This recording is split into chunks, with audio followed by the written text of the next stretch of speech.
Abaana ba Katonda ab'omuwendo omungi, bassebo ne bannyabo, mwasuze mutya? Obulamu bulamu, weewaawo. Mukwano gwange ng'oli eyo olina obulimu bw'oyitamu bw'otasobola na kunnyonnyola. Nkukaasa Mukama Katonda yekka era byonna mu byonna. Kale bulijjo sawa bwe ziti mba mbatuusaako omulimu gw'enjiri buli sabbiiti ng'empisa ya Sabbath School. Olwaleero ennaku z'omwezi ziri 28 omwezi ogwokubiri 2026. Omulimu guvudde mu nsi ya Fiji. Ensi ya Fiji eno 2016 olw'okuba esamba nnyo ekuba nnyo omuzannyo gwayo rugby, munnange yawangula era ne yeetwalira ne golodi mu Olympics. Gwo omutwe ogwaleero ogw'omulimu gw'enjiri oba national report gugamba okuva e Fiji okutuuka mu lwokaano era nga omunyumya ye Jordan. Awo nno nze Ritanula Walungama nendoka okutuusaako. Omukulu ono Jordan atottola engeri gye yatuukamu mu buweereza bwe. Byatandika bitya? Jordan agamba yagenda afuna omuliro mu mutima gwe ogw'okwagala okuweereza. Yawulira muli ng'alina okuyitibwa, kyeyasooka okunyooma. Naye mu 2026 Jordan agamba yagenda n'awa obujulizi kyatamanya nti bwali bugenda okuvaamu ekintu eky'omuwendo. Obujulizi bannange, obujulizi ddagala. Senga buli kkanisa tufunayo ekiseera eky'obujulizi, wandirabye abantu bwe badda mu kkanisa. Ddagala nnyo eri abo abakooye, ddagala nnyo oyo alemeddwa, kubanga olaba omulimu gwa Mukama. Si weewaawo simanyi tuyinza kukikola ekintu ekyo. Jordan agamba yali akyasoma weyaweera obujulizi buno, naye tewayita bbanga ddene munnange ate n'atikkirwa digiri mu theology nno. Kale ng'amaze okutikkirwa digiri ye, Jordan yasuubira era yeesunga nnyo obuweereza ng'agamba Mukama gy'anaantuma yonna nja kugenda. Kale yasooka n'asaba okuweerezako nga chaplain mu misoni emu. Munnange okusaba kwaddibwamu mu wiiki 2 zokka era yeesunga okugenda okuweereza n'omutima ogujaguza. Anti yali egenda okuba missoni esookedde ddala mu bulamu bwe. Kale yeeteekateeka, naye agamba mu kweteekateeka kwe yali akoze ate wajjawo amawulire ne bamugamba nti munnange baali tebakyamwetaaga.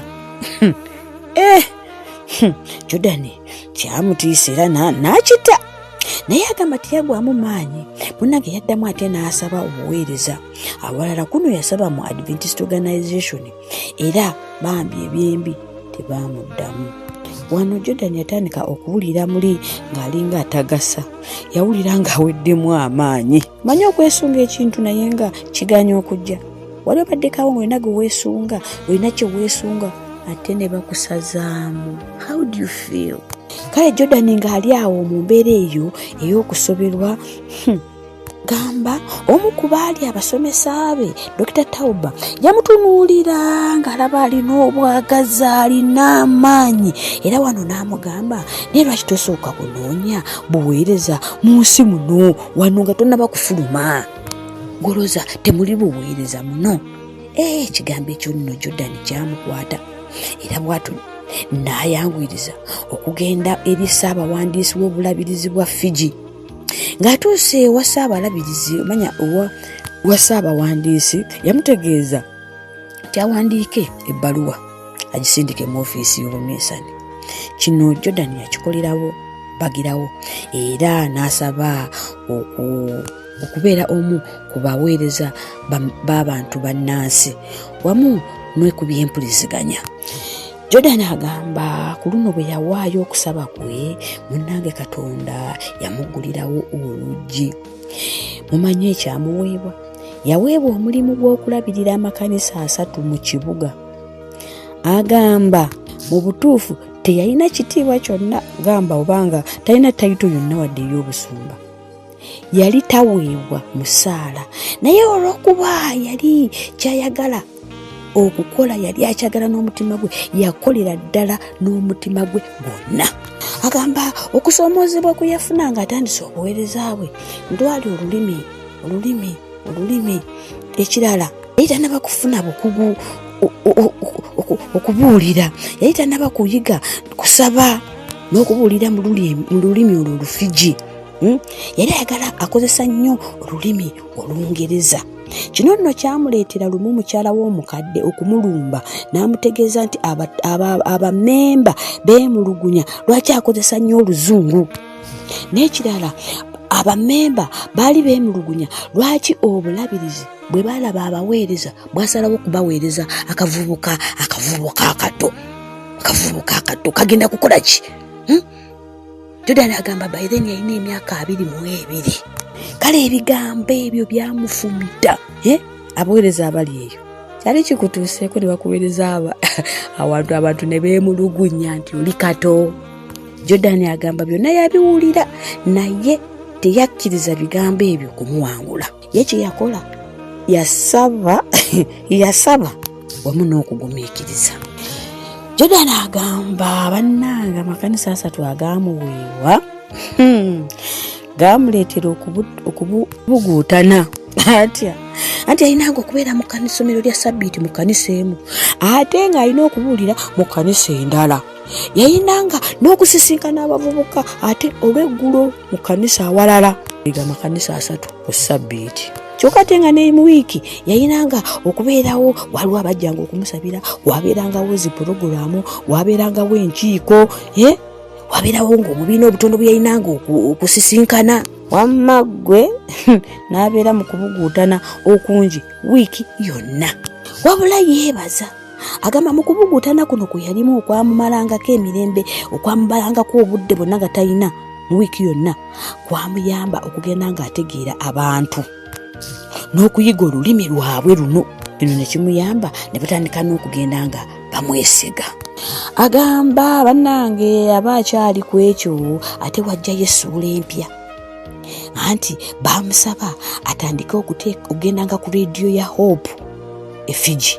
Weewaawo agamba olulimi yali tannabaddu kakasa nnyo bulungi olw'omutwala ku leediyo, kyamuleetera okutyangamu.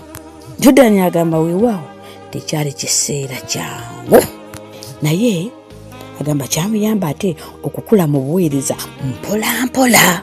Anti buli yabeeranga ku mpewo za leediyo bino bye yakolanga, yagabananga obujulizi n'abawuliriza, yayigirizanga n'emisingi gy'ekkanisa. Bino nno byazangamu amaanyi eri abantu abawuliriza. Mujjukire akola bino byonna atali ku musaala, naye yeebaza Katonda nti munnange bwe yabeeranga ku leediyo abantu abasinga babeeranga n'ebizibu nga tebeetaaga solution mu bitegeero ebyo. Yeebaza Katonda yasobola okumusobozesa okusomesa omwana wa mwannyina n'ekizibwewe abaali tebakyasoma newankubadde yali nga tafuna musaala. Jordan agamba yali yateekawo olunaku lwa Mande, baali bateekawo olunaku lwa Mande nga lwe lunaku lwe lwawummulirako. Naye agamba olunaku olwo teyaluwummulirangako. Kiki kye yakolanga? Yagendanga n'alambulangako bamemba. Kino kyamuyamba ate okugenda okuyiga ekirala, ebintu ebirala. Gamba ng'obwetoowaze, yagendanga gye bali n'akakkana, yayiga obwetoowaze. Kale nga maze understanding y'abantu nga tandise okubategeera, Jordan yeewandiisa okugenda okusoma olulimi lw'Abakiggala. Era agamba kino yakikolera mu myezi 6. Wenjogerera emboozi eno, Jordan ali mu Indonesia gye yasindikibwa, kati kolanga omusomesa w'Olungereza mu ttendekero, era akolanga omubuulizi mu bayizi b'ettendekero.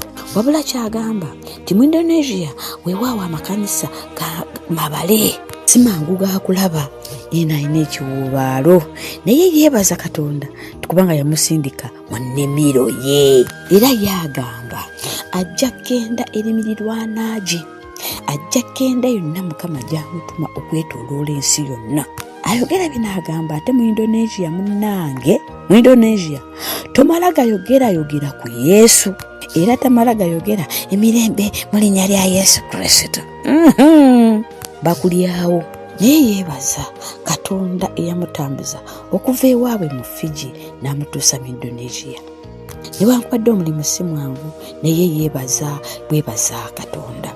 Kale gwali eyo ng'okyasobola okwogera ku linnya lya Yesu, lwaki tomwogerako? Lwaki tuyogera ku bulungi bwe? Lwaki tuyogera ku bulokozi bwe? Lwaki tuyogera nti anaatera okudda omulundi ogwokubiri? Abantu beeteeketeeke, abakadde, abavubuka, abakyala, abaami, bannange, kino kyekiseera ffe tukyalina opportunity ey'okubuulira ku kigambo Yesu, ey'okwogera ku linnya lya Yesu.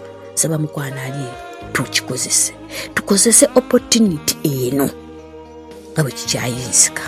Wano omusunsuzi bambi watwebaliza ffenna bambi abawaayo ekirabo ekya Ssabbiiti ye-13 kubanga ekirabo ekyo ekyaweebwayo olwo kyayamba era kiyamba mu Fiji pulojekiti y'okubeezaawo TV ya Hope Channel wamu ne radio ya Hope mu bendo lya South Pacific Division.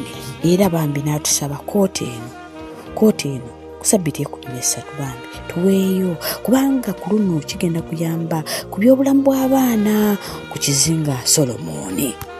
Awo enkusabira awo ku baasaayo awo mukwano beerako kyoteekamu. Nkusaba tosobwanga Ssabbiiti n'otateekamu awo. Buli wooteekamu oli mu mulimu gwa Njiri Missionary Report. Saba Mukama ampeere omukisa omukono gwo ogumuddiza. Happy Sabbath.